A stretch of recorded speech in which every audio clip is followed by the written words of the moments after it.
inefficient dryer really can be detrimental to the overall lifespan of your clothing. Same tag and everything, but yeah, then you can see like the zipper just totally got completely warped.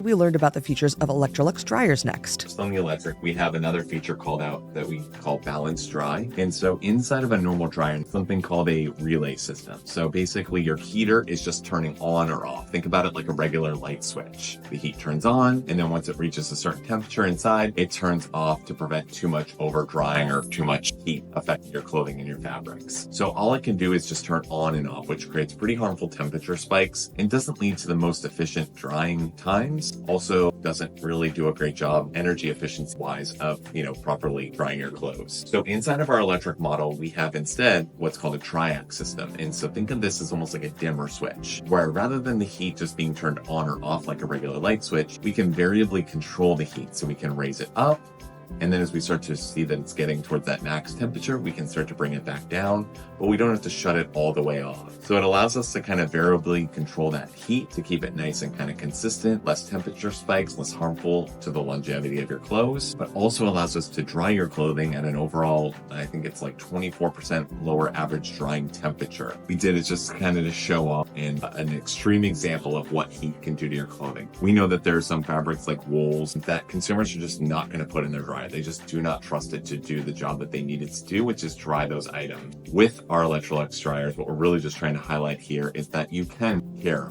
for these items, even these items that maybe are a little bit more finicky, a little bit more sensitive to heat. It's just about having a unit that's actually working for you and doing what it's supposed to do for all types of fabrics. Whereas here, we blasted it with some very extreme heat just to really show off how an inefficient dryer really can be detrimental to the overall lifespan of your clothing. Same tag and everything, but yeah, then you can see like the zipper just totally got completely warped. The fact that they can dry those clothes at an overall lower average drying temperature is a great call out to make. And so that's only again in our electric model because it's easy to control the heat in an electric dryer.